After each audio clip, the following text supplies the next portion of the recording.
안녕하세요. 오늘은 10월 8일 금요일 12시이면 12시이고 탄소성 이론과 응용 강의를 시작하도록 하겠습니다. 오늘은 4장 내용을 강의하기 시작할 텐데요. 4장은 이제 본격적인 탄소성 변형의 그 구성식을 세우기 위해서 그 사전에 충분히 좀 이해를 잘 해야 되는 항복 조건과 경화 현상이라고 하는 주제로 설명을 하려고 합니다. 우리가 학부 때도 재료역학이나 고체역학 과목에서 항복 조건, 항복 함수, 그다음에 공부를 좀 많이 이쪽 분야의 공부를 많이 한 사람들 항복 공면 이런 것까지 이미 배운 바 있긴 하지만 여기에서 상당히 자세하게 항복 조건, 항복 공면, 항복 함수 이런 것들에 대해서 오늘 설명하려고 합니다. 우선 전체 화면으로 일단 전환을 하고요.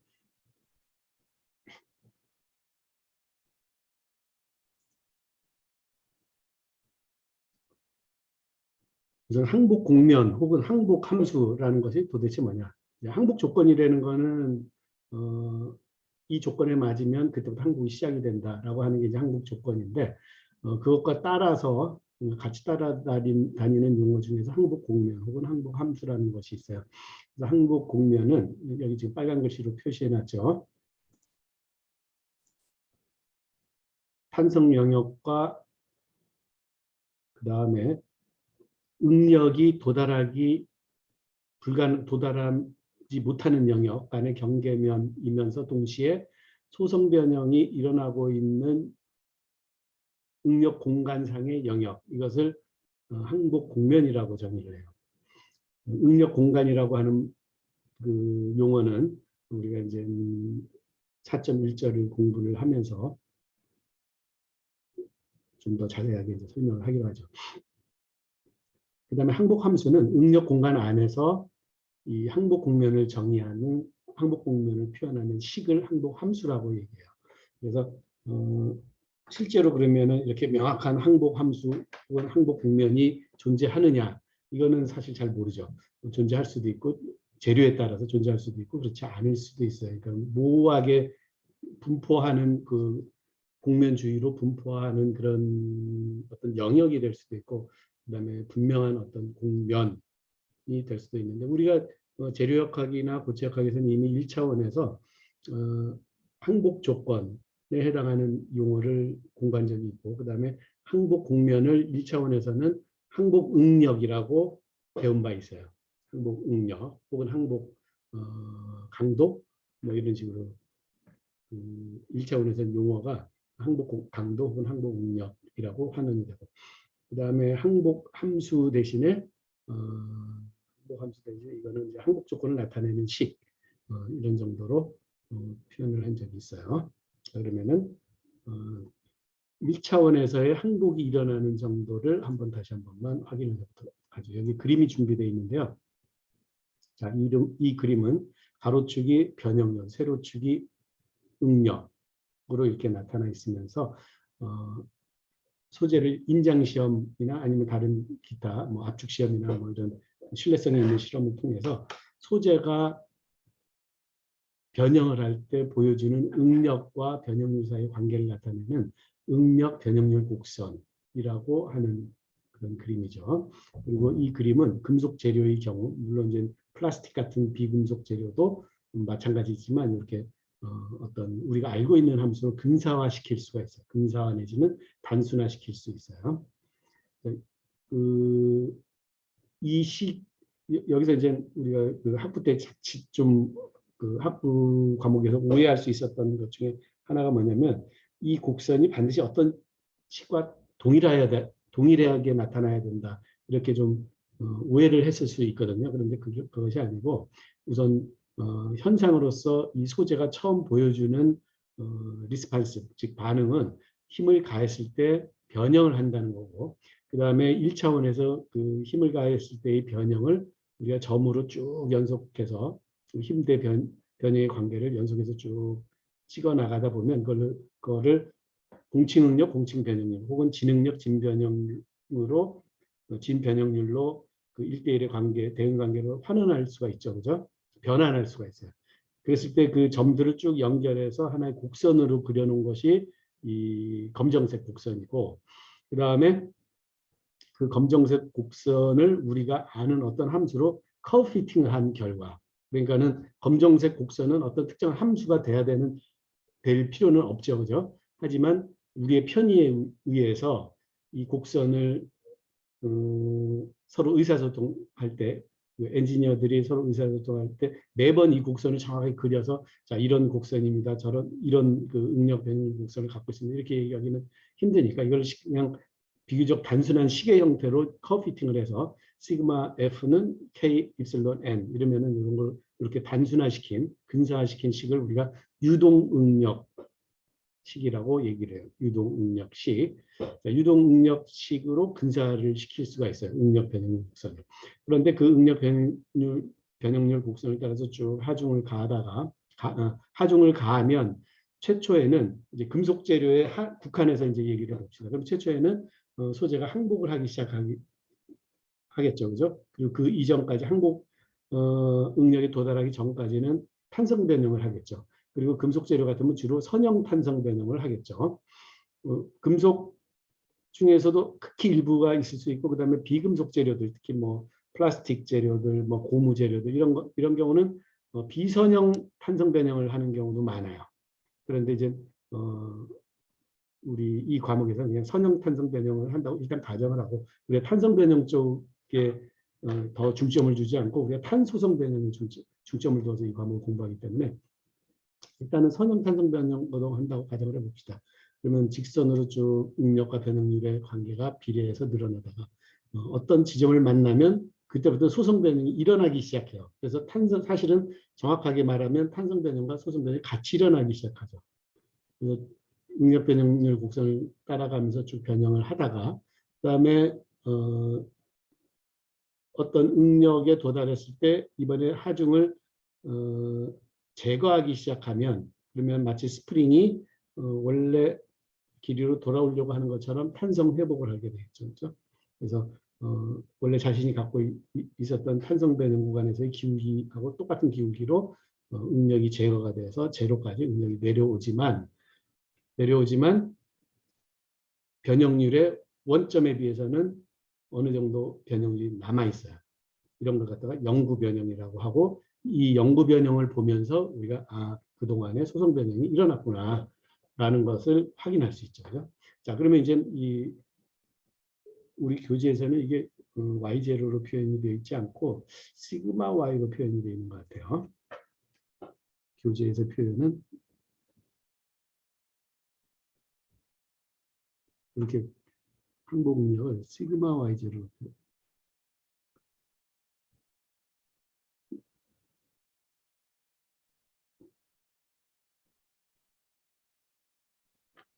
이렇게 표현한 것 같아요. 우리 교재에서는. 자, 그랬을 때 여기서 이제 논점은 뭐냐면, 최초에 이제 항복 응력이라고 하는 지점에 응력이 도달하면 그 전까지는 탄성 변형, 그다음에 그 이후에는 탄성 변형과 소성 변형이 같이 일어난다고 했는데, 자, 우선 첫 번째 질문은 최초의 항복이 일어나기 직전에는 그러면 소성 변형은 전혀 일어나지 않았느냐 하는 문제예요.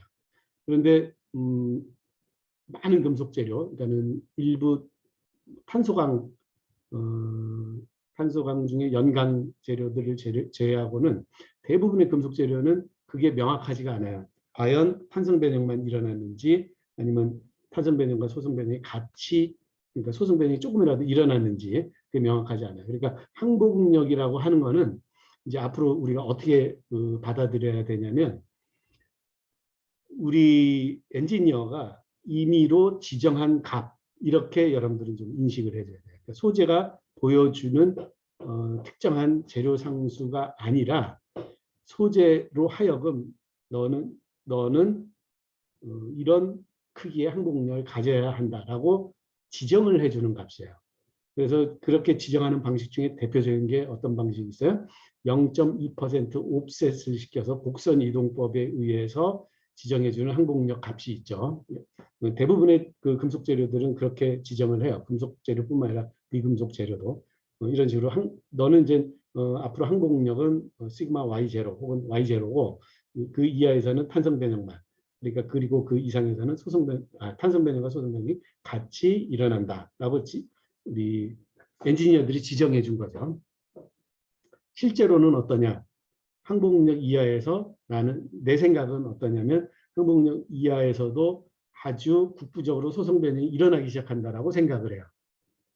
그것은 특히 금속의 경우에는 그게 당연한 게 많은 결정립으로 이루어져 있죠. 그죠? 그 결정립 안에서 격자의 방향들이 전부 다 그 각 결정립마다 제각각이란 말이에요. 그랬을 때 외부에서 하중을 가하면 그 안에서 전이가 미끄러지는 수 있는 요건이 어떤 결정립에서는 조금 더 쉽고 어떤 결정립은 아직 전이가 미끄러지기에는 좀 더 빡빡하고 어렵고 이런 것들이 다 총체적으로 집합되어 있는 상태이기 때문에 부분적으로는 항복이 이미 일어나고 있다라고 나는 생각을 해요. 자, 그런데 그 명확하게 항복점을 정의를 하기가 너무 어렵기 때문에 아까 그 0.2% 곡선이동법으로 항복 응력값 혹은 항복점을 엔지니어들이 지정을 해준다고 했죠. 자, 바로 그 이유 때문에 항복점을 기준으로 해서 뭔가를 설계를 하면 좀 위험할 수가 있어요. 나는 위험하다고 생각을 해요. 항복점보다 상당히 좀 낮은 값을 기준으로 뭔가 설계를 해야 되지 않느냐 하는 게 내 생각이죠. 특히 반복 하중을 받을 경우 더욱더 그렇죠. 그래서 피로 한도는 전혀 피로 그 균열이 성장하지 않는 정도 수준의 응력값을 피로 한도라고 하는데 이제 철강 같으면 한 대략 2분의 1 정도 항복력 2분의 1 정도 이하에서는 아예 피로 균열이 생기지 않는다라고 하고 그다음에 다른 재료들도 대략 비슷해요. 한 항복력의 절반 정도 이하에서는 전혀 피로 균열이 앞으로 전진을 하지 않는다. 피로 균열이 생기지 않는다라고 보통 관찰이 되기 때문에 항복력 수준의 한 2분의 1 정도 이하에서는 전혀 소성 변형이 일어나지 않는다라고 생각할 수 있는데 한 2분의 1 이상부터는 좀 위험하다 이렇게 난 생각을 하죠. 그러면 응력 상태를 먼저 표현을 한번 해봅시다. 우리 그 강의 자료의 두 번째 자료인데요. 두 번째 슬라이드인데 우선 중력이라고 하는 거에 대해서 먼저 좀 생각을 해보기로 하죠. 물론 이제 여러분들이 학부 때 중력 다 배웠죠. 요거 응력 텐서는 우리가 이제 3장에서 이미 2장에서 이미 정리를 했죠. 그랬을 때 어떻게 정의가 됐냐면 응력 벡터 그러니까는 가상 단면의 단위법선 벡터를 변환시켜서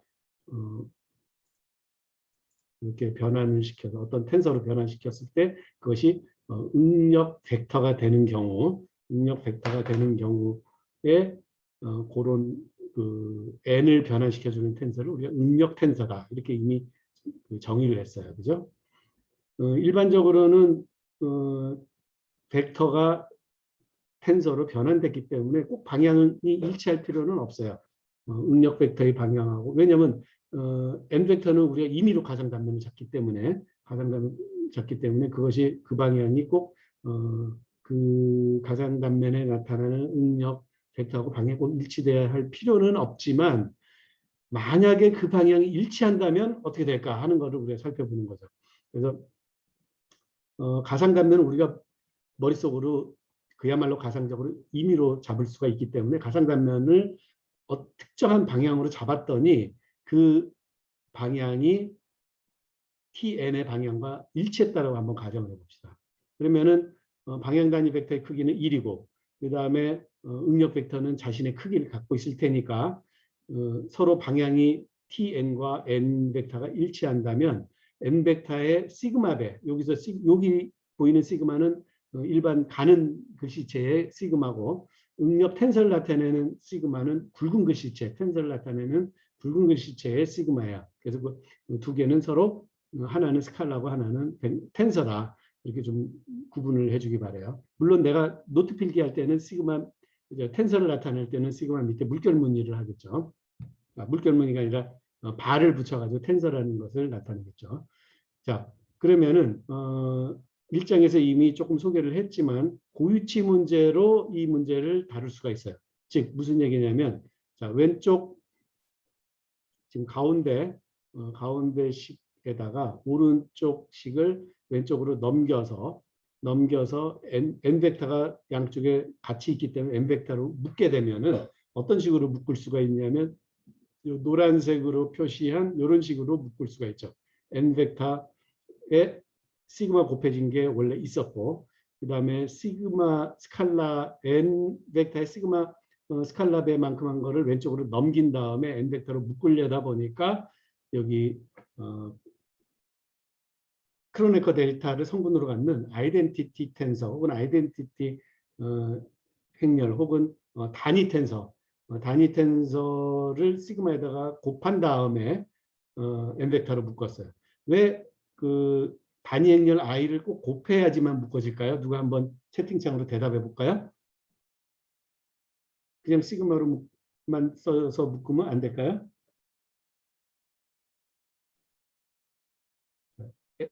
n 벡터로 묶을 때 가로로 같이 묶을 때 시그마하고 이쪽은 묶여지는 대상 차원이 달라서 맞아요. 차원이 다르기 때문에 차원이 같아져야지만 가로로 묶을 수가 있잖아요. 그죠?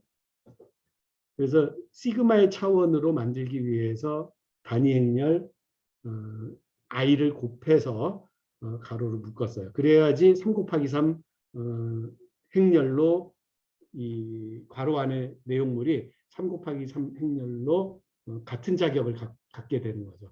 참고로 단위 행렬은 여기 지금 단위 텐서 혹은 단위 텐서를 행렬로 나타내면 지금 이 빨간 글씨 예전에 필기해뒀던 그런 내용이 되겠죠. 그죠? 그리고 이 델타 i제를 크로네커 델타다라고 하는 것을 이미 우리가 1장에서 소개를 한 적이 있어요. 그리고 이런 식으로 해서 스칼라인 시그마 요거를 구하거나 아니면 벡터인 n을 구하는 그런 과정을 고유치 문제를 푼다. 이렇게 얘기를 해요. 고유치 문제는 영어로는 아이겐밸류 프로블럼. 그리고 고유치는 아이겐밸류를 우리말로 고유치 혹은 고유값 이렇게 이제 불러요. 고유라고 하는 것은 뜻이 어떤 시스템이 어떤 기회가 갖고 있는 고유한 성질이다. 이런 뜻을 내포시키기 위해서 고유치 문제 이렇게 부르는 거죠. 자, 그런데 이 고유치 문제는 어떤 특성을 가지고 있냐면 자, 왼쪽은 텐서 곱하기 벡터 하니까 텐서라고 하는 거는 항상 2차 텐서는 벡터를 변환해서 또 다른 벡터를 만드는 거라고 그랬잖아요. 그러니까 왼쪽 항은 벡터예요. 그러니까 성분 3개를 갖죠. 그다음에 오른쪽 항은 차원이 같아야 되기 때문에 0, 0, 0로서 3개의 성분을 갖는 제로 벡터예요. 그래서 여기에 사용한 제로 글자는 그냥 우리가 보통 스칼라로 사용하는 제로 글자, 예를 들면 요 제일 밑줄에 있는 요 제로하고 조금 생긴 게 틀리죠, 그죠? 요거는 볼드체 굵으면서 이탈릭체로 굳이 나타낸 이유는 요 제로는 그냥 제로가 아니다. 3개의 제로 값을 갖고 있는 벡터로서의 제로다라는 걸 표시하기 위해서 이렇게 굵은 글자로 나타냈습니다. 자, 그런데 우리가 주의할 것은 이 n 벡터를 우리가 어떤 특정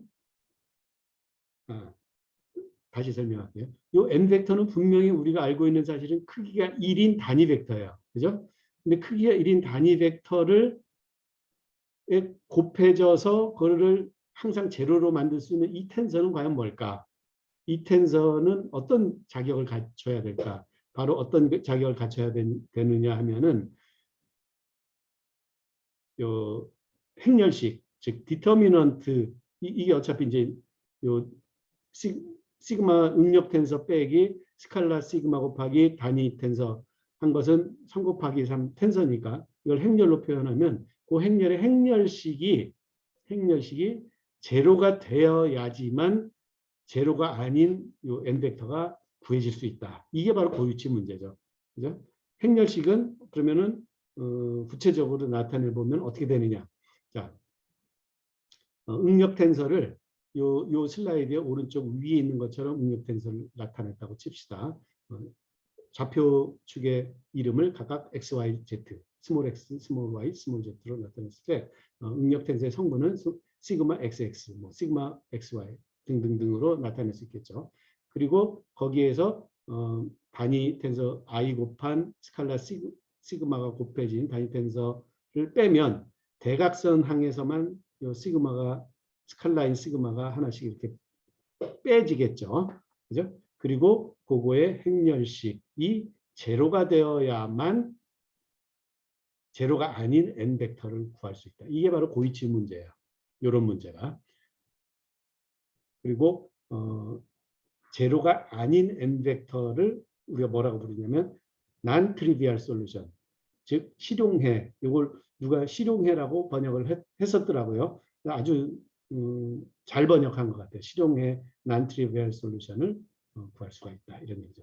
왜 그러냐면 왜 실용해라고 이름을 굳이 부르냐면, 그러니까 영어를 보면 사실 더 쉽게 이해할 수 있는데, 자, 노란색으로 표시된 고유치를 봅시다. 고유치 문제를 봅시다. 고유치 문제는 왼쪽이 제로이거나 오른쪽이 제로이면 항상 성립을 해요.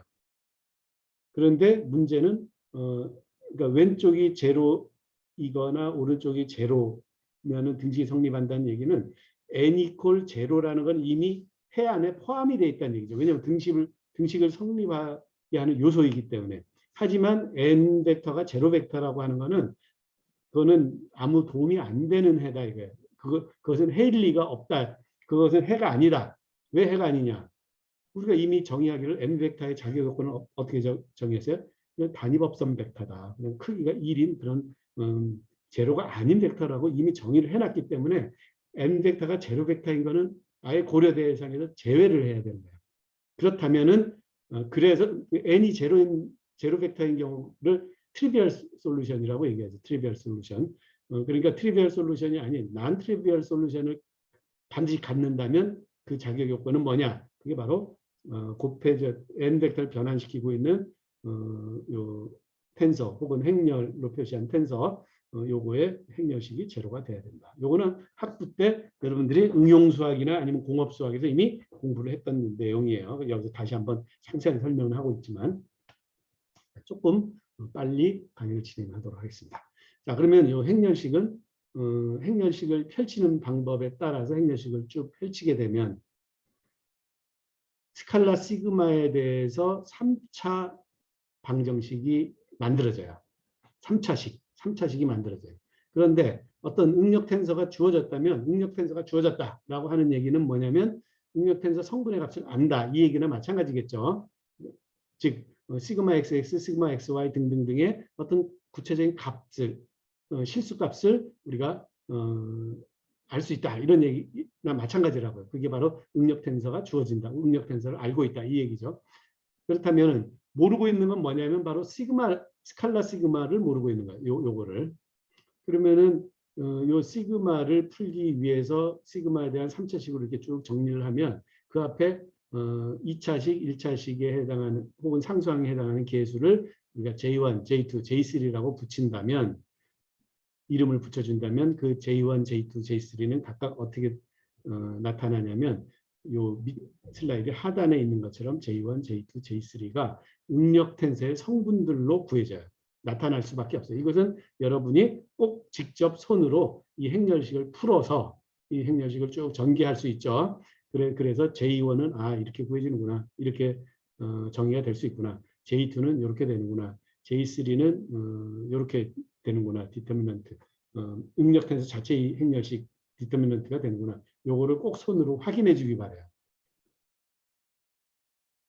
그랬을 때 중요한 이제 몇 가지 특징이 있어요. 첫 번째로 이 응력 텐서의 그 특성에 대해서 실체에 대해서 이제 다시 한번만 우리 상기해 봅시다. 응력 텐서는 물리적으로 실제로 존재하는 어떤 물리량이에요. 그렇기 때문에 응력 텐서 성분의 값은 실수예요. 그죠? 반드시 실수예요. 그 다음에 우리가 가공동량 보존 법칙에 따라서 응력 텐서는 어떤 성질을 갖고 있다고 얘기했죠?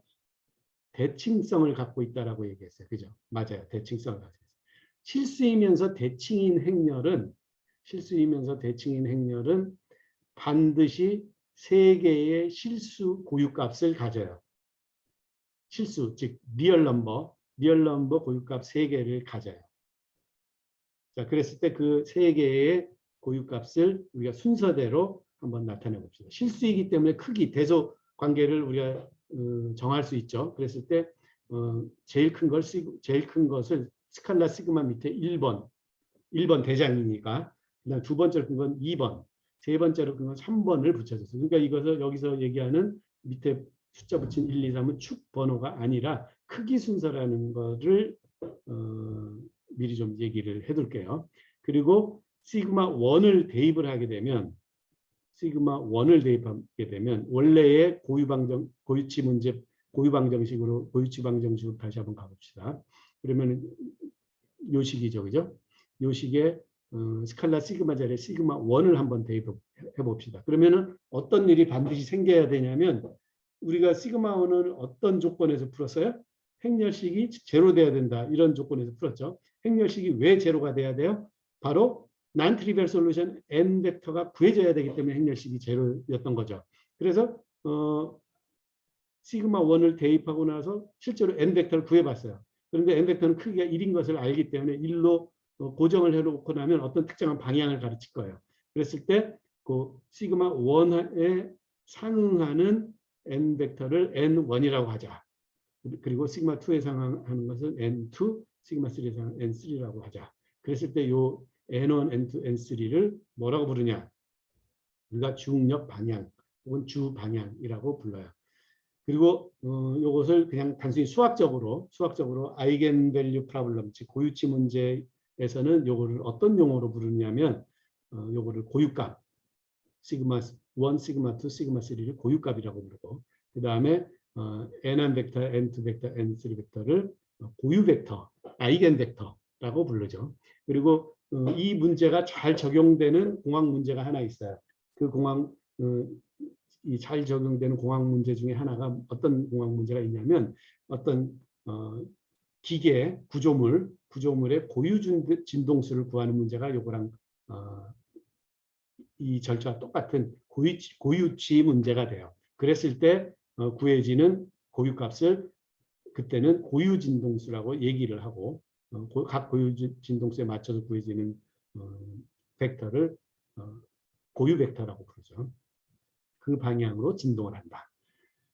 자, 그 경우에는 이제 3차원으로 국한되지 않고 그냥 일반적으로 n차원으로 국한되죠. 그 n 자유도를 가지는 경우에는. 자, 그런데 우리는 그냥 3차원에만 국한해요. 그래서 응력 텐서는 3 곱하기 3 텐서였고, 따라서 중력은 3개가 나오고, 그다음에 각 중력에 상응하는 주 방향, 고유 벡터 방향은 3개가 나와요. 그런데 한 가지 특징이 이 고유 벡터가 갖고 있는 중요한 특징 중에 하나는 서로 직교를 해요. 각각 내적을 하면 제로가 된다, 이 얘기예요. 요거는 사실은 ni 벡터랑 nj 벡터, j도 이탈릭이 돼야 되는데 나중에 고쳐서 다시 올려놓도록 하겠습니다. 그래서 요거는 이제 이 뒤에 나가서 이제 응력 공간에 대해 설명할 때 이 고유 벡터를 다시 한번 상기를 해서 설명을 하기로 하고, 자, 그런데 이제 여기서 우리가 아까 이 3차 다항식을 만들었을 때 그 계수에다가 이름을 뭐라고 붙여줬냐면 J1, J2, J3라고 각각 기호를 붙여줬죠. 그리고 이 J1, J2, J3를 뭐라고 우리말로 부르냐면은 응력 텐서의 불변량이라고 불러요. 불변량은 영어로 invariant라고 하는 단어를 우리말로 번역을 한 거죠. 응력 텐서의 불변량. 불변량은 바뀌지 않는 값이다, 이런 뜻이에요. 그럼 뭐에 대해서 바뀌지 않느냐? 뭐에 대해서 바뀌지 않는 값일까요? 한번 채팅창으로 한번 대답해 볼까요? 그렇죠. 좌표계. 오민규 군이 대답을 했어요. 좌표계. 정확하게는 우리가 좌표계를 잡잖아요. 좌표계는 우리 편의상 잡아요. 그럼 그 우리 편의상 잡은 좌표계에 따라서 응력 텐서는 동일하나 그 내부에 응력 텐서를 나타내고 있는 응력 텐서의 성분들은 여러 가지 그 좌표계에 따라서 바뀌는 값이 될 수가 있죠. 마치 뭐가 똑같으냐면 벡터하고 똑같아요. 지금 요 슬라이드 오른쪽 하단에 좌표계하고 XY 좌표계하고 그다음에 X 프라임, Y 프라임 좌표계 두 개를 그려놨어요. 그런데 이 좌표계를 잡기 이전에 이미 빨간 화살표로 나타낸 벡터가 있었다고 칩시다. 그리고 이 벡터의 그 벡터를 명확하게 정의하기 위해서 좌표계를 나타내서 벡터를 정의하기로 합시다. 그렇다면 벡터의 시작점의 좌표와 벡터의 끝점의 좌표를 XY 좌표계로 표시를 함으로써 혹은 이 벡터 자체의 X 성분, Y 성분을 XY 좌표계에서 표시함으로써 이 벡터를 명확하게 얘기할 수 있죠. 그죠? 명확하게 정의해 줄 수가 있어요. 그런 것처럼 이번에는 X 프라임, Y 프라임 좌표계를 잡으면 그 안에서 또 이 벡터 성분을 얘기할 수 있어요. 하지만 벡터 자체가 바뀐 건 아니에요. 벡터의 성분을 좌표계에 맞춰서 표현했을 뿐이지. 마치 그런 것처럼 응력 텐서의 성분도 똑같죠. 응력 텐서의 성분도 응력 텐서를 아주 명백하게 표현하기 위해서 XYZ 좌표계 안에서 응력 텐서 성분을 나타낼 수도 있고 그다음에 X 프라임, Y 프라임, Z 프라임 좌표계에서 응력 텐서 성분을 나타낼 수 있어요. 하지만 동일한 물리량인 응력 텐서를 나타내고 있는 거겠죠. 자, 그런데 한 가지 여기서 우리가 생각해야 될 거는 어떤 좌표계에서 응력 텐서를 나타낸다 하더라도 그 응력 텐서가 가지고 있는 본질적인 값이 있어요. 그게 바로 뭐냐면 주응력과 주응력 시그마 1, 시그마 2, 시그마 3와 주 방향 N1, N2, N3 벡터죠. 이거는 이 응력 텐서가 하나 딱 주어지면 이거는 딱 하나 한 세트로 설정이 돼 버린 거예요. 이 응력 텐서는 주응력 뭐뭐뭐와 그다음에 각 주응력 방향 N1, N2, N3를 갖고 있는 응력 텐서다. 응력 텐서구나. 라는 거를 우리가 이미 알고 있단 말이에요. 그리고 그 중력 값은 어떻게 구하느냐. 아까 3차 방식 풀면 되잖아요. 그죠? 그리고 N 벡터는 어떻게 알 수 있느냐. 다시 집어넣어서 원래 고유치 문제 집어넣어서 알 수 있잖아요. 그러니까 이 6개의 값은 좌표계를 어떻게 잡든 무관하게 응력 텐서가 하나 주어지면 고정된 값이에요. 그 응력 텐서에서는 고유값이에요. 그야말로 고유값이에요. 자, 그런데 그 고유값 3개를 주려면 J1, J2, J3가 각각 개수인 3차 방정식은 동일한 세트의 시그마 1, 시그마 2, 시그마 3를 항상 줄 수밖에 없으니까 좌표계를 어떻게 잡든지 간에 J1 값은 똑같아야 된단 말이에요. 즉 만약에 N1, N2, N3 벡터가 서로 직교하고 있다고 했으니까 그 방향으로 좌표계를 잡았다고 칩시다. 그러면 시그마 1, 그때는 대각선 방향으로 시그마 1, 시그마 2, 시그마 3가 나타나고 그다음에 전단 응력 성분이 다 제로일 테니까 왜 전단 응력 성분이 제로예요? 아까 응력 벡터 방향하고 그다음에 가장단면 법선 방향하고 같도록 잡았으니까 거기에는 전단력이라는 게 없잖아요. 그죠? 수직력만 있지. 그러니까 시그마 1 플러스 시그마 2 플러스 시그마 3는 XYZ 좌표계 안에서는 이렇게 될 거고. 그죠? 그다음에 X1 프라임, Y1 프라임, Z1 프라임 좌표계 안에서는 여기다 프라임자 각각 넣은 것 그런 성분이 되겠죠. 하지만 그 결과로서 계산되는 값은 항상 동일한 값이다 이런 얘기예요. J1, J2, J3에 대해서도 각각 같은 얘기를 할 수 있죠. 그래서 얘네들 셋은 J1, J2, J3는 쌍으로 하나의 세트로 좌표계를 어떻게 잡든 간에 계속 같은 값을 줘야지만 같은 세트의 시그마 1, 시그마 2, 시그마 3를 계산해낼 수 있다. 그래서 좌표계와 무한한 불변량이다. 이렇게 설명을 하는 거죠.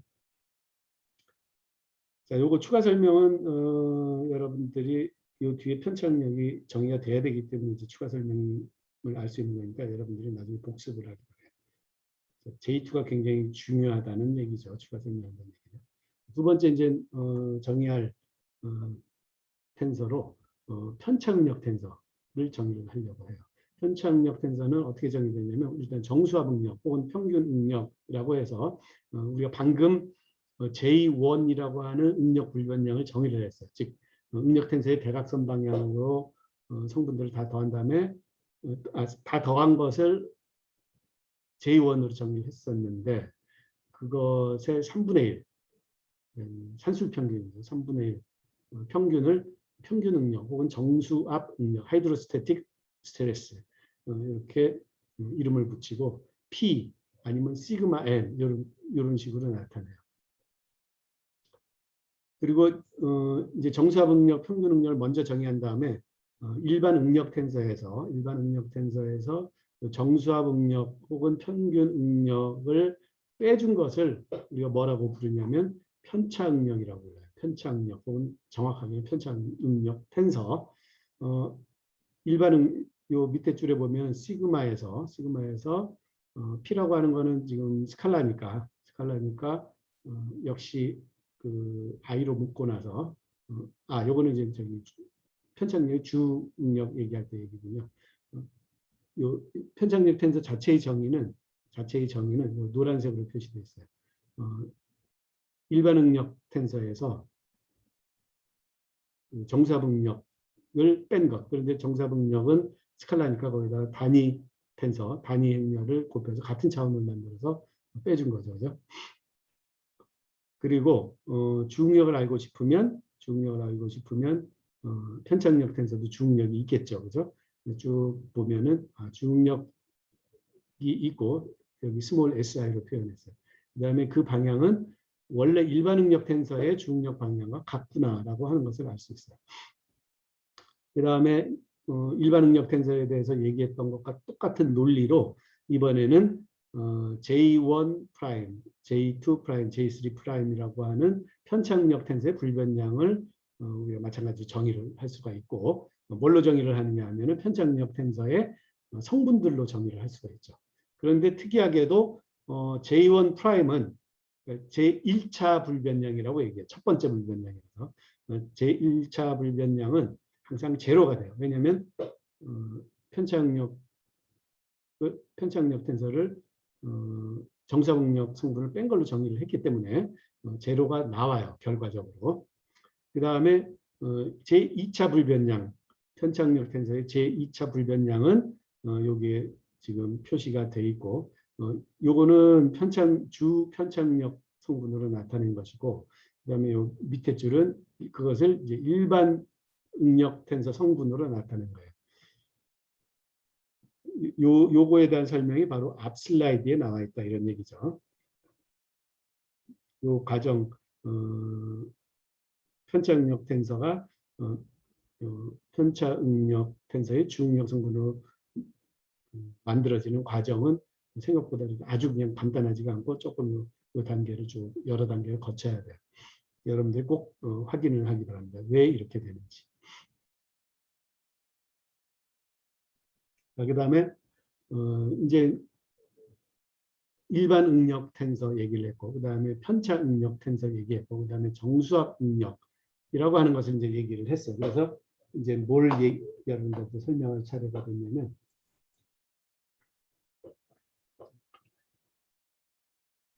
제가 좀 전체를 보면서 설명하기 위해서 뭘 설명하려고 하느냐 하면은 주응력 공간이라고 하는 가상의 공간을 이제 설명을 하려고 해요. 이 응력 공간은 어떻게 응력 공간을 잡은 거냐면 시그마 응력 텐서에는 세 개의 주응력 값 시그마 1, 시그마 2, 시그마 3를 갖고 있다고 했으니까 주응력 값을 3개 갖고 있다고 했으니까 그 방향, 그 크기를 나타내기 위한 좌표축을 오른손 직교 좌표계를 삼고 각각 시그마 1축, 시그마 2축, 시그마 3축 이렇게 이제 이름을 붙여요. 그렇게 하면은 이 3차원 공간이 하나 생기죠. 그죠? 3차원 공간은 우리가 좀 뭐 2차원 공간보다는 조금 덜하지만 그래도 이렇게 평면에서 그림을 좀 약간 입체감 나게 잘 그리면 그래도 우리가 눈으로 직접 보면서 뭔가를 확인할 수가 있어요. 이런 걸 갖다가 뭐라고 부르냐면 가시화 기법이라고 부르죠. 그죠? 비주얼라이제이션 테크닉이에요. 그래서 원래는 응력이라고 하는 물리량은 우리가 눈으로 보기가 굉장히 어렵죠. 그죠? 실체를 하기가 굉장히 어려워요. 그런데 그것을 이제 눈으로 보이게 만들어주는 기법이죠, 이게. 어떻게 해서 그러면 응력 텐서를 눈으로 보이게 만드냐. 바로 이 시그마 1, 시그마 2, 시그마 3로 나타낸 주응력 공간에서 한 점은 뭐를 나타낼까요? 자, 여기 지금 P점이 있죠. 요 P점이 있어요. 요거를 제가 좀 강조하기 위해서 형광펜을 써서 한번 줄을 그어볼까요?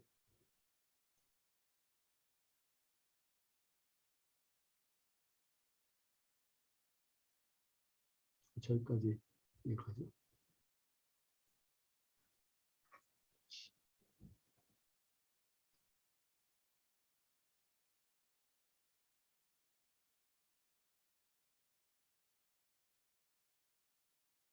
형광펜으로 노란색으로 막 칠했어요. 자, 이제 P점 보이죠? 이 시그마 1, 시그마 2, 시그마 3 공간 안에서의 한 점은 한 점의 위치를 정확하게 나타내려면 세 개의 좌표가 필요하잖아요. 그 좌표를 지금 뭐로 표시했냐면 기호로 시그마 1, 시그마 1, 시그마 2, 시그마 3로 표현을 했고 이 시그마 1, 시그마 2, 시그마 3 뭐냐면 각각 시그마 1 방향으로 성분 그러니까 OP 위치 벡터에 시그마 1 방향으로 성분, 시그마 2 방향으로 성분, 그다음 시그마 3 방향으로의 성분을 나타내면 이 P점이라고 하는 것은 성분 3개를 갖는 OP 위치 벡터의 끝점에 해당하는데 바로 요거는 뭐에 해당하는 거냐면 주응력 3개를 모아놓은 거예요. 그러니까 이 주응력 3개에 상응할 수 있는 응력 텐서를 우리가 생각할 수 있죠. 그죠? 거꾸로 얘기하면 어떤 응력 텐서라 하더라도 주응력 3개를 갖고 있을 거 아니겠어요. 그죠?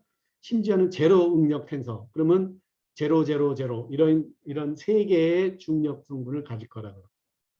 그러면 그 주응력 성분을 지금 소개한 주응력 공간에다 표시하면 하나의 점으로 표현된다. 즉 주응력 공간에서 하나의 공간점은 바로 어떤 특정한 응력 상태 하나를 나타낸다.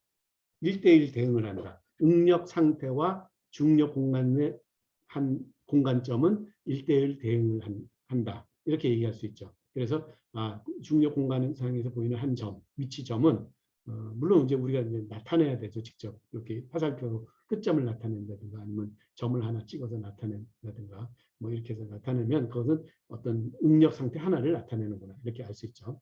자 그러면은 여기서 지금까지 우리가 정의한 몇 가지를 좀 한번 확인을 해보죠. 이 중력 공간 안에서. 자, 우선 요 P점하고 그 다음에 여기서 지금 n 벡터를 하나 요 n 벡터는 이제 법선 벡터가 아니에요. 그냥 일반적인 크기가 1인 단위 벡터예요.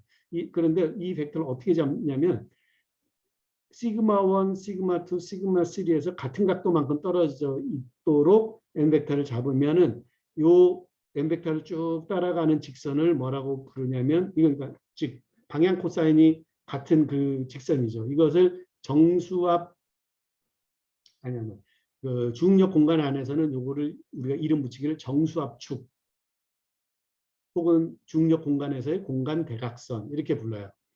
왜 정수압축이라고 부르는지 한번 살펴보기로 합시다. 이 직선의 방정식은 바로 시그마 1은 시그마 2는 시그마 3. 그러면 시그마 1, 2, 3 값을 계속 변화시킨다 하더라도 이 세 개의 성분이 같은 상황이라면 전부 다 이 직선 위의 점으로 나타내질 수밖에 없어요.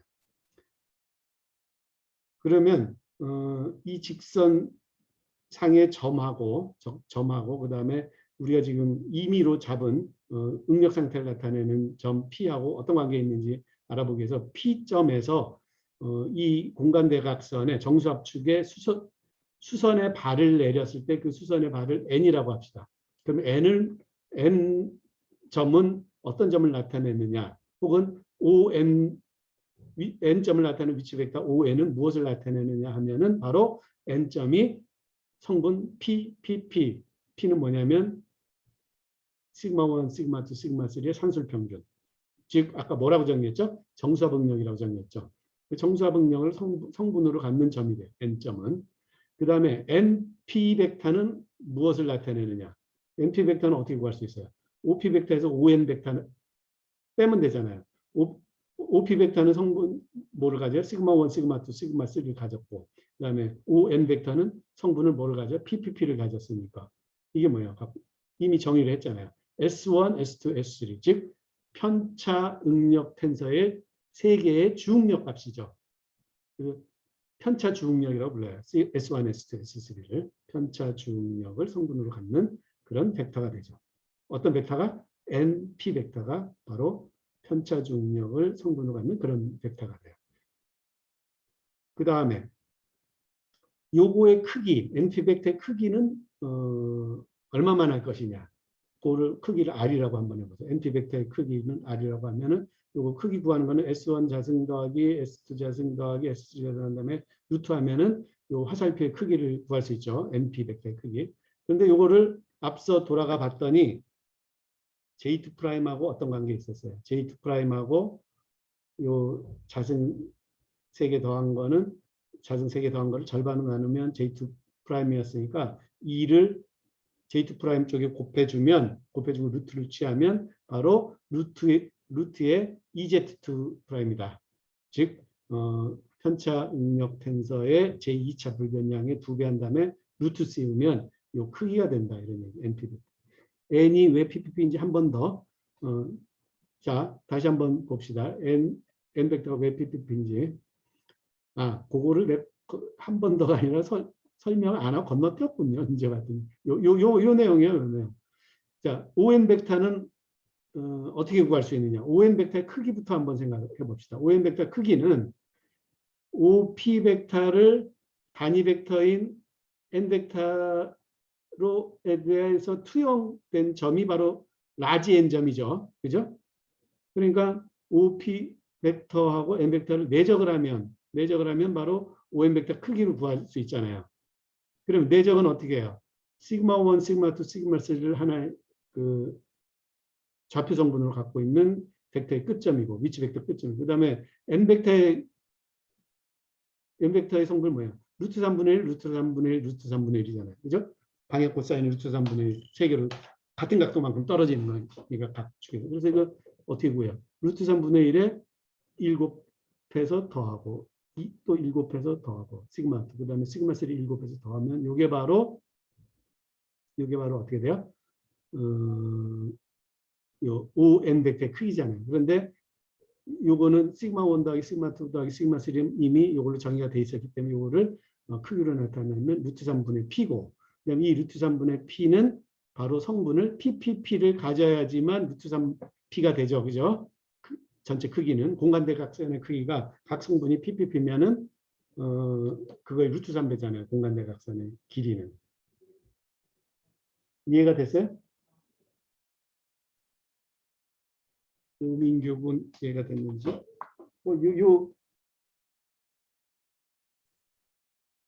오케이. 이 부분을 제가 빼고 넘어가서 바로 질문이 나오네요. 이 부분을 보면 뭐 아주 쉽게 이해가 돼요.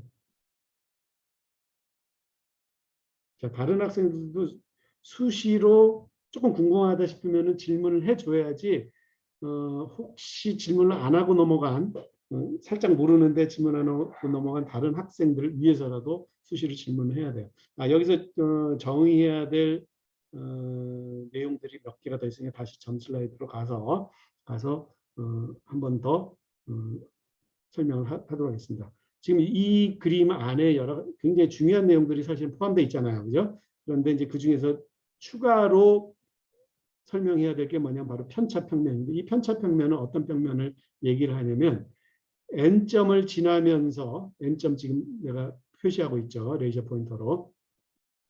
N점을 포함하면서 정수압축의 수직인 평면을 뭐라고 부르냐면 편차평면이라고 불러요.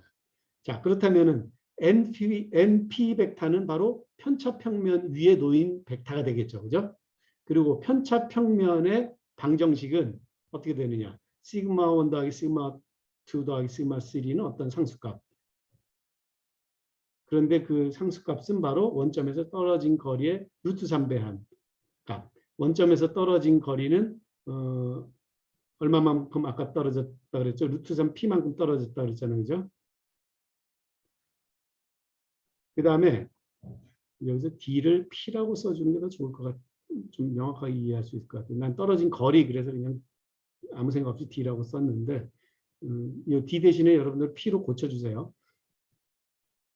그 다음에 이 편차평면을 평행이동시켜서 뭐에 대해서 평행이동시킨다? 공간 대각선 방향으로 쭉 이동을 시킨 다음에 5점으로 옮기면 그 평면을 뭐라고 우리가 이름을 부르냐면 파이 평면이라고 불러요.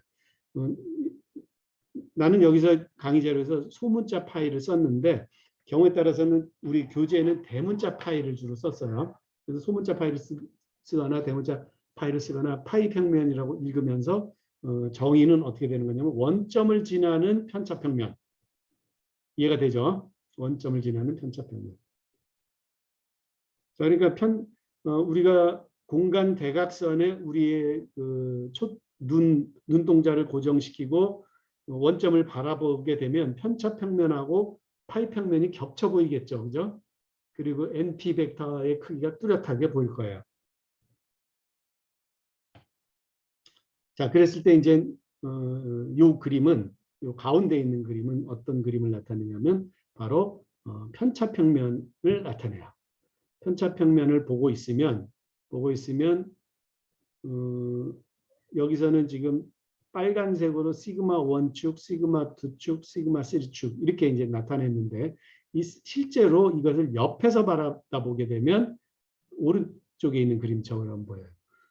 S1, S2, S3는 서로 120도 각도를 이루면서 평면 위에 놓여 있는 좌표계, 세 개의 좌표니까 이거는 직교 좌표계가 아니에요. S1, S2, S3는 그냥 평면 위에 120도 각도로 실제로 직선을 그은 거고 오른손 직교 좌표계는 시그마 1, 시그마 2, 시그마 3인데 이것을 우리가 이제 옆에서 보면은 바로 이런 그림이 되죠. 시그마 1이 편차평면에 특히 파이 평면에 투영된 것이 S1축이 되고 그다음에 시그마 2가 이 파이 평면에 파이 평면 혹은 편차평면에 투영된 것이 바로 이 S2축이 되고 그다음에 지금 S2하고 S3가 지금 겹쳐서 여기서 안 보이지만 시그마 3가 시그마 2와 시그마 3가 겹쳐서 안 보이지만 시그마 3축을 편차평면에 투영하면 S3축이 되는 거예요. 그리고 서로 120도씩 각도를 이루고 있고 그랬을 때 S1축 우리가 아까 편의상 중류의 크기를 1, 2, 3 크기 순서대로 1, 2, 3 이렇게 번호 붙여줬잖아요. 1번 축에서 왼쪽으로 틀어진 각도를 우리가 세타라고 해요. 여기는 지금 화살표가 안 그렸는데 여러분들은 화살표를 그려주기 바라요. 세타는 어떻게 정의되냐 하면 1번 축에서 P.NP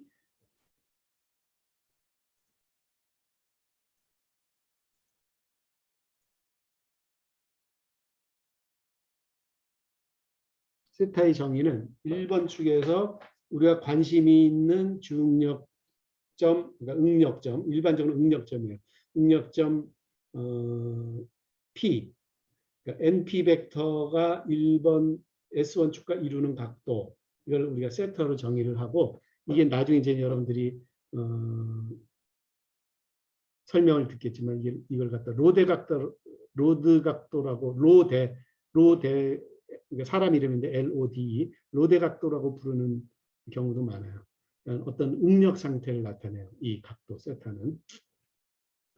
자, 그랬을 때 요 S1 요 P점은 시그마 1, 시그마 2, 시그마 3를 우리가 편차 중력 세계로 변환을 시키면은 S1, S2, S3를 가질 텐데 그 S1, S2, S3는 각각 어떻게 표현이 되냐면 지금 방금 정의한 각도 세타하고 그 다음에 J2 프라임의 루트 배. 요거는 아까 요 NP 벡터의 크기가 2배의 J2 프라임 한 다음에 루트 쓰면 그게 바로 NP 벡터라고 된다고 했죠. 그러면은 요 NP 벡터의 크기 R하고 각도 세타로서 S1, S2, S3를 각각 나타낼 수가 있어요. 결과적으로 그 정리를 하고 나서 결과적으로 그 결과만 정리하면 바로 코사인 세타, 그다음에 코사인 120도 마이너스 세타, 코사인 120도 플러스 세타 이렇게 나타낼 수 있다 이런 얘기죠. 그래서 S1, S2, S3를 각도 세타와 J2 프라임으로 나타낼 수 있었기 때문에 이것으로 이번에는 주응력을 다시 거꾸로 나타내 보면 주응력은 정수합응력 P하고 그 다음에 편차 주응력 성분 3개의 합으로 나타낼 수 있잖아요. 그죠? 그래서 응력 상태를 각도 세타와 J2 프라임 그리고 정수합응력 이걸로 나타낼 수도 있다. 그리고 자세한 설명은 요 위에 슬라이드에 잔뜩 설명이 되어 있기 때문에 이것들을 차근차근 이해를 하면 코사인 세타는 이렇게 나타낼 수가 있구나. 그래서 1호부터 S1은 코사인 세타다 요만큼을 곱하면 되는구나. 그래서 S1이 나오고 마찬가지 방법으로 S2, S3를 구할 수 있겠구나 하는 것을 여러분들이 직접 한번 유도해 보기 바랍니다. 그리고 실제로 요 구체적인 계산들에 대한 몇 가지 사례는 이제 나중에 다음 주 수요일 날 퀴즈를 봄으로써 여러분들 좀 해결을 하도록 합시다. 자, 여기까지 혹시 질문 있으면 질문을 할까요? 네, 조금 공간에 대한 얘기를 하고 있어서 조금 여러분들이 헷갈릴 수도 있겠다 싶어가지고 좀 자세하게 설명을 했어요. 그래서 조금 더 추가 설명을 한다면 요거는 이제 여러분들이 처음에 다운받았던 것과 살짝 지금 순서가 바뀌어 있을 거예요. 지금 코사인 세타는 2분의 루트 3의 S1 나누기 어쩌고저쩌고 그러니까 S1 성분이다. 코사인 세타가 S1 성분에 비례한다. 요거를 얘기하고 나면은 우리가 어떤 사례를 얘기할 수 있냐면 바로 요 사례를 하는 힌트 2라고 뭐 제가 다른 걸 아마 예전에 강의 시간 중에 뭔가를 여러분들한테 한번 물어보고 수강생들한테 물어보고 거기에 대해서 지금 힌트를 주고 있는 그것을 손필기를 했는데 여기는 아마 그걸 다 타이핑을 한 것 같아요. 힌트로. 자, 이런 경우를 한번 생각해 보자. 정수합이 작용을 하면서 동시에 단축 인장을 하는 경우. 정수합이 가해진 상태에서 한 방향으로만 인장을 하는 경우. 어떤 경우에 해당하냐면 바로 시그마 1은 EA, 시그마 2는 하고 시그마 3는 같으면서 A인 크기의 응력이 가해지면 이런 상태를 정수합 플러스 단축 인장 이렇게 얘기를 한다고요. 이런 경우는 어떤 응력 상태가 되느냐를 우리가 확인해 보면 바로 코사인 세타를 구해보면 되는 거죠. 그래서 코사인 세타는 차근차근 구하는데 우선 정수합응력 구해야죠. 그 다음에 편차응력 성분 각각 구해야죠. 그 다음에 편차응력 텐서 성분으로부터 J2 프라임 구하면 되죠. 그리고 J2 프라임과 그 다음에 S1 성분을 각각 대입을 하고 나면 코사인 세타는 1이 돼요. 즉, 이런 경우는 바로 세타 각도 세타가 제로인 경우나 세타가 제로여야지 코사인 세타 1 나오잖아요. 그죠? 그래서 즉 이런 경우는 바로 시그마 원축 상에 있는 응력 상태구나. 우리가 다시 이 그림을 돌아가 보면 쉽게 이해가 되죠. 요 선상에 있으면 바로 아까 얘기한 정수합 응력이 가해지고 그 다음에 뭡니까? 정수합 응력이 가해졌으면서 단축 인장하는 경우가 되는구나. 알 수 있죠? 즉 우리가 편차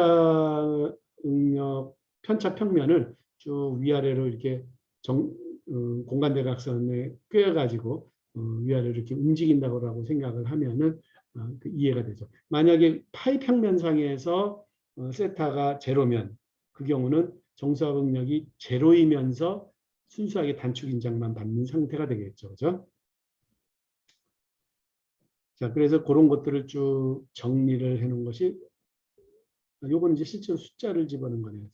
숫자를 집어넣어서 시그마 1이 10메가파스칼. 세타가 0이면 S1축, 그렇죠. 세타가 0이면 S1축에 있는 거예요. S1축 위에만 있는 거예요. 그러니까 S1의 양의 방향. 만약에 시그마 1이 10메가파스칼, 시그마 2는 시그마 3는 마이너스 5메가파스칼이 작용을 하면은 이 경우에는 정수합 응력이 제로가 되네요. 그죠? 정수합 응력이 제로가 되고 그 다음에 편차주 응력이 10 마이너스 5 마이너스 5가 되고 이용과 각도 1이 되네요. 그죠? 네, 각도 제로. 코사인 세타 1이니까. 잠깐만요.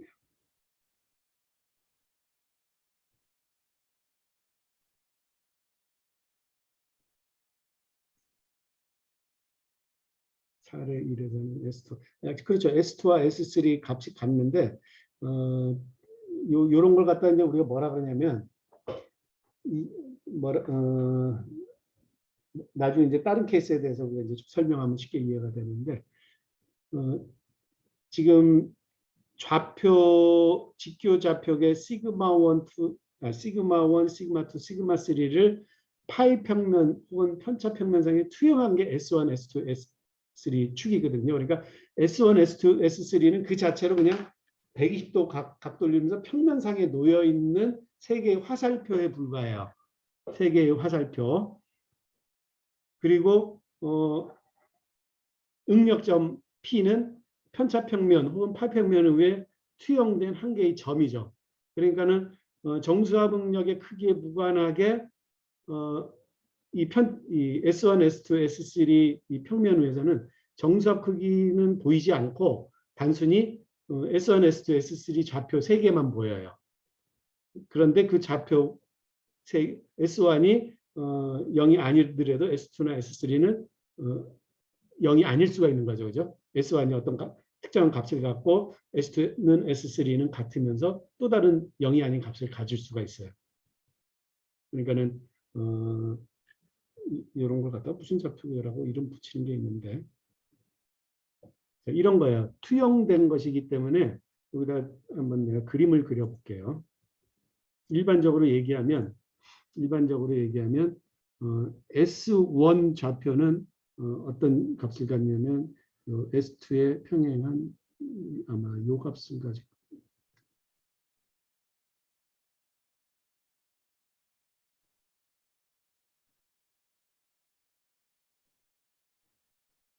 그 다음에 S3는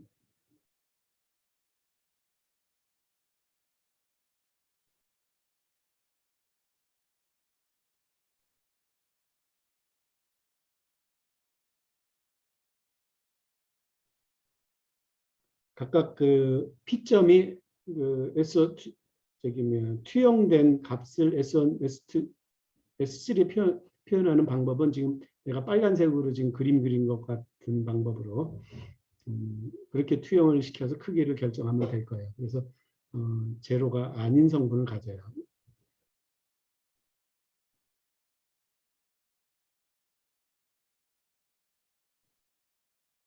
그 다음에 이제 일반적인 내용을 한번 보도록 합시다.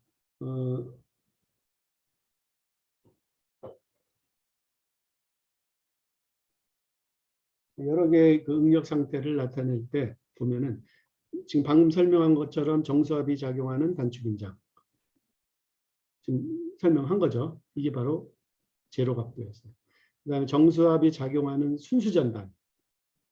이 경우는 세타가 30도예요. 이거는 여러분들이 차근차근 따져봐야 돼. 그냥 막 금방금방 보여지는 게 아니에요. 그 다음에 정수압이 작용하는 단축, 압축. 그러니까 한 방향으로 마이너스 응력을 가하는 경우 이 경우에는 세타가 60도. 이게 지금 삐뚤어져 있는데 이게 이제 S3 축하고 같은 방향이 돼야 되죠. 지금 왜 P라고 여기 나타났죠? 이거는 좀 고쳐줘야 되겠네요. 이게 스몰 P가 아니고 이거는 오해를 불러일으킬 것 같으니까 바로 고치겠습니다. 이게 대문자 P면서 P점, 아까 얘기했던 대문자 P점이죠. 그리고 이게 지금 고쳐질 수 있을지 지금 그림 전체 그림에서 잘 안 고쳐지는데 나중에 고쳐서 다시 올려놓도록 하겠습니다. 이 P점은 여기 있는 게 아니고 여기 있는 거예요. 배경을 봅시다.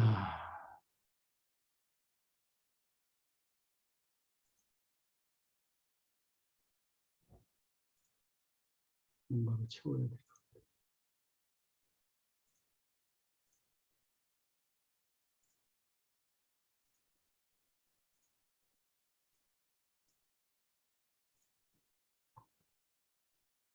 이거는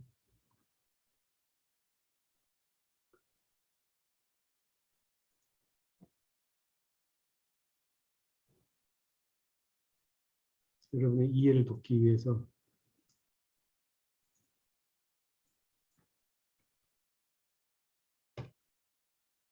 사실은 여기 나타내는 부호들도 전부 소문자가 돼야 되는데 중력, 저희 편차 중력을 아마 소문자로 교재에는 나타냈을 거예요. 그러니까 그림도 거기 걸맞게 소문자가 돼야 되는데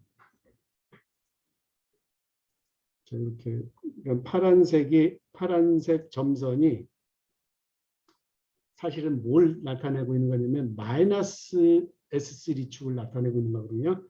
그게 정수압이 작용하는 단축 압축 상태예요. 자, 그렇게 하고 이제 우리가 이걸 마저 설명해야 되거든요. 자, 세타가 제로에서 60도 사이에 P점이 놓여 있다면, 그러니까 즉 세타 각도가 제로에서부터 60도 사이의 각도에 놓인 P점이라고 한다면 응력 상태를 나타낸다고 했잖아요, 그죠? 자, 그럼 내가 강의 속도를 좀 빠르게 하기 위해서 여러분들한테 한번 질문을 던질 테니까 여러분들이 나중에 잘 생각을 해보세요. 시그마 1, 시그마 2, 시그마 3를 우리가 순서대로 대소관계를 아까 처음에 그냥 편의상, 우리 편의상 시그마 1, 시그마 2, 시그마 3 크기 순서대로 보통 놓는다고 했는데 만약에 지금 여기에 나와 있는 것처럼 크기 순서대로 놓지 않는다면 시그마 2가 제일 큰 경우, 그 다음에 시그마 3가 제일 큰 경우, 뭐 이런 식으로 해서 그러면 경우의 수가 이제 여러 개가 생기겠죠, 그죠?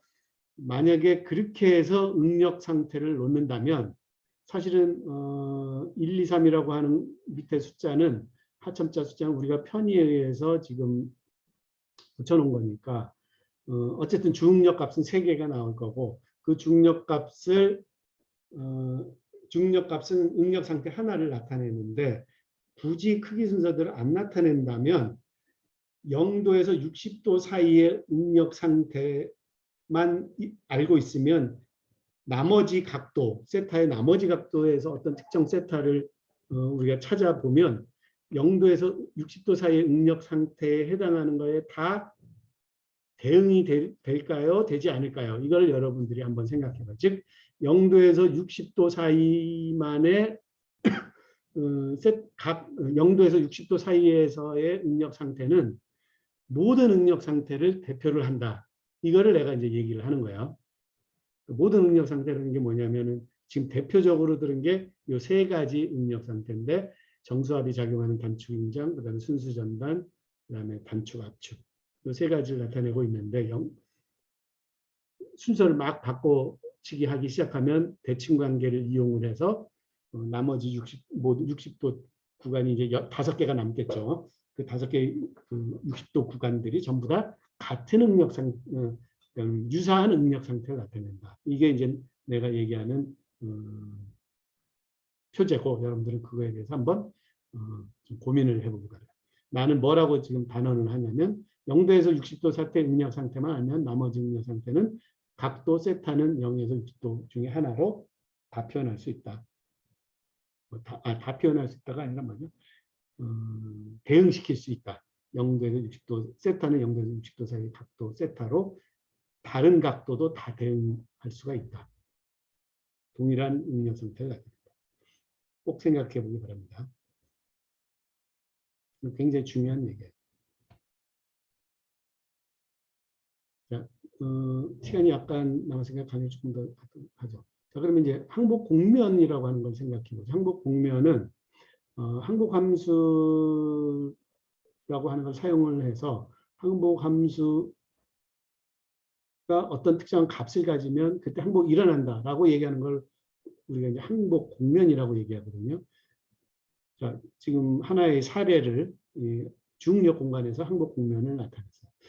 우선 항복이라고 하는 상황을 다시 한번 살펴보기로 합시다. 그러기 위해서는 이 강의 자료의 첫 번째 페이지로 다시 한번 돌아가도록 해봅시다.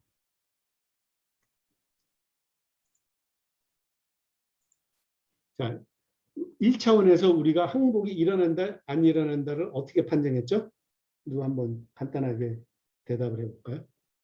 항복이 일어난다, 일어나지 않는다를 뭘로 판정했어요? 뭘 기준으로 판정했을까요? 자, 아주 쉬워요. 제로에서 응력이 쭉 증가하다가 어떤 값에 도달하니까 그럼 이때부터 이제 항복이 일어난다. 이렇게 판정했잖아요.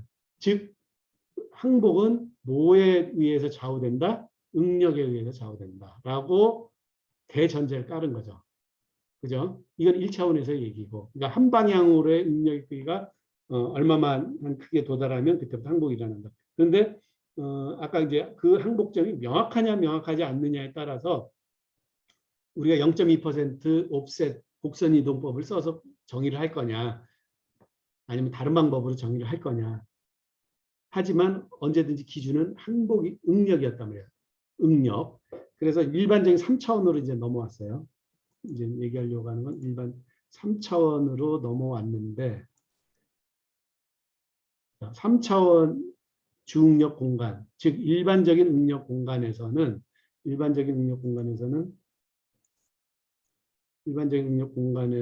그것이 기준이 뭐가 되냐면 바로 공면이 된다 이런 얘기죠.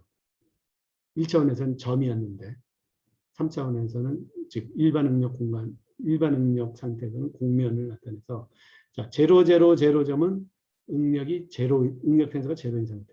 거기서부터 응력을 받기 시작해서 제로점에서 탈출하기 시작하면 즉 제로점에서 멀어지기 시작해서 어떤 특정한 위치에 도달하면 그 특정한 위치에 도달했을 때부터 항복이 일어난다. 예를 들어서 다른 성분은 다 제로이면서 시그마 1 방향으로만 계속 커졌을 때 항복이 일어난다. 그게 바로 1차원에서의 응력이었죠. 그랬을 때 이런 항복을 나타내는, 항복이 일어나기 시작하는 그 점을 쭉 전부 그 연결하면 그걸 항복 공면이라고 얘기하고, 그 다음에 항복 공면을 우리가 함수, 수식으로 나타내면 그걸 항복 함수라고 나타내는 거죠. 우선 등방성 재료라는 건 어떤 재료냐면 시그마 1 방향이나 시그마 2 방향이나 시그마 3 방향 혹은 좌표계를 쳤을 때는 어떤 좌표계를 잡든 간에 그 방향으로 계속 그 응력이 커지면 동일한 수준에서 항복이 일어난다. 그게 등방성 재료예요. 각 방향으로 같은 수준에서 항복이 일어난다. 즉 항복 함수는 시그마 1, 시그마 2, 시그마 3의 함수가 돼야 된다. 만약 이방성 재료면 다르게 생각해야죠. 그죠? 응력 텐서의 성분 전부 다 고려가 돼야 돼. 이것은 우리가 10장에서 설명을 해요. 그 다음에 비압축성 재료면 이때 항복 함수는 압력에 정수압 응력에 영향을 받지 않아야 된다. 그래 따라서 편차능력 텐서의 성분이 돼야 된다. 만약에 압축성 재료면 이거는 우리가 다르게 생각해야 돼요. 이것도 이 4장에서 설명을 해요. 비압축성 재료 같으면은 편차능력 텐서의 성분이 되니까 편차능력 텐서의 특징을 나타내는 편차능력 텐서의 주응력을 생각해도 좋고, 그다음에 편차능력의 특성을 나타내는 또 다른 값에 해당하는 게 바로 편차능력 텐서의 불변량이죠, 그죠? 편차능력 텐서의 불변량의 함수가 돼야 된다. 즉 비압축성 재료의 경우에는 정수압축을 지금 이 그림에 나타내서 정수압축을 평행하게 둘러싸는 기다란 통 모양의 곡면이 돼야 되겠다. 비압축성 재료의 항복함수는 특히 등방성 비압축성 재료는 정수압축을 평행하게 둘러싸는 기다란 통 모양의 곡면이 돼야 되겠다. 우리가 통 모양의 곡면 중에 제일 쉽게 생각할 수 있는 게 바로 원기둥면이죠. 그래서 원기둥면이라고 생각한 항복 조건이 뭐냐면 바로 여러분들이 학교 때 배웠던 폰 미세스 항복 조건. 그리고 이제 나중에 또 얘기하겠지만 트레스카 항복 조건이라는 것도 하나 더 배웠는데 그것은 이 정수압축을 평행하게 둘러싸는 정육각기둥이에요. 자, 그것은 이제 특정한 항복 곡면에 대한 얘기니까 다음 시간에 얘기하고 항복 곡선 혹은 항복 곡면의 대칭성에 대해서 얘기하죠. 제 3차원에서 제일 일반적인 얘기는 항복 곡면이죠. 이 얘기는 이제 지금 강의 시간이 다 됐으니까 다음 시간에 계속 진행하기로 하고 오늘은 여기까지 강의하기로 하겠습니다. 혹시 질문이 있으면 지금 질문을 채팅창을 통해서 간단하게 해주고 지금 바로 생각이 나지 않으면 언제든지 이메일이나 단톡방에 올려주세요. 그러면 즉시 대답을 해줄 테니까. 질문 없습니까? 질문이 없으면 이게 강의 자료 마지막 장이었군요. 아까 그 대칭. 이건 다음 시간에 얘기하기로 하죠. 자, 그러면 오늘 강의는 여기까지 하고 다음 시간에는 그 항복 국면의 대칭성부터 두 번째 강의자를 얘기하도록 하겠습니다. 감사합니다.